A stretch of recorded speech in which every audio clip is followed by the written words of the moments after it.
Elaborate on that. So I think oftentimes you hear in politics, 70% of black children are born to unmarried parents, and that is true. And it's been that way for the better part of almost 30 years. But one of the things that doesn't get discussed as much is that this norm has just been accepted. It's become the status quo. And if people believe that fathers are important, then they have to believe that marriage is important. And if they believe that, then the only responses to the status quo is, one, as I said, to leave it as is, just allow marriage to be obsolete and fathers to be optional, or to do the hard work of rebuilding. And when I talk about marshaling resources, I'm talking about political capital, social capital, cultural capital, financial, spiritual capital that has to be marshaled first and foremost within the black community, and particularly within the black leadership class. And then to harness all of that and to point it right back at this particular problem if we want to see anything change over the next 3 generations. I want to ask you about why this is, but first let's go through some graphs. And this is from the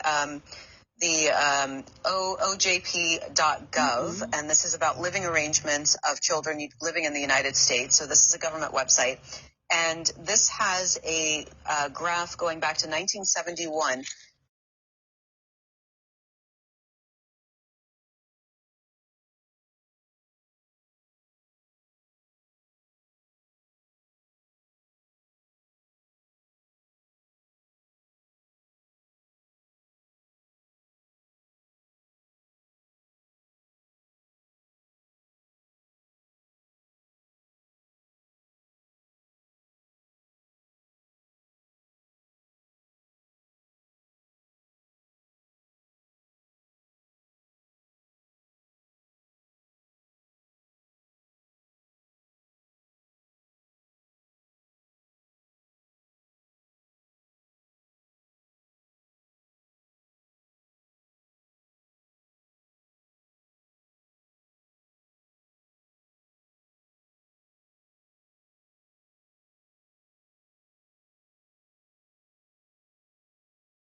Children, percentage of black children living with just a single mother as opposed to 2 parents. It really kind of switched over here in 1980, and at this point is about even. Correct. Yeah. Why do you think that is?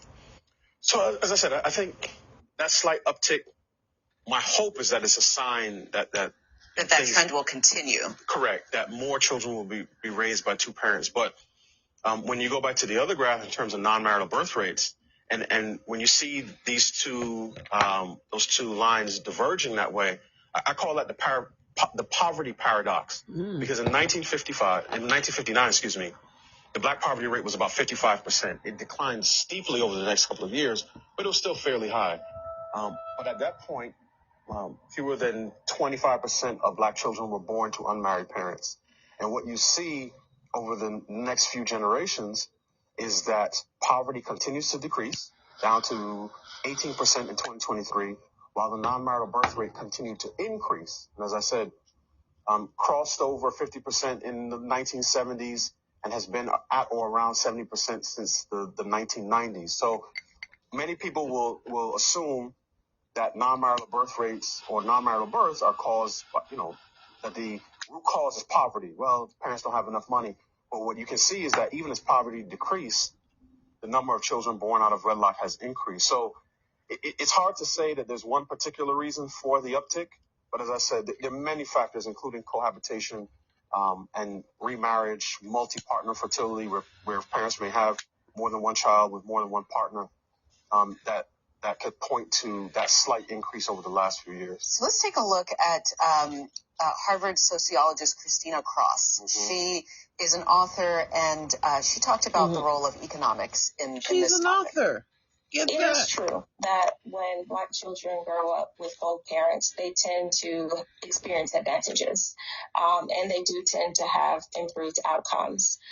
It is also true, unfortunately, that they still lag behind their white peers in the same family structure, and my findings indicate that much of that has to do with these wide... Oh, Lord. That's just a lot for me.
Of understanding is how states are providing services to communities and outreach and every area, because they have community partners, boo, and you don't understand the partnership doesn't look like you.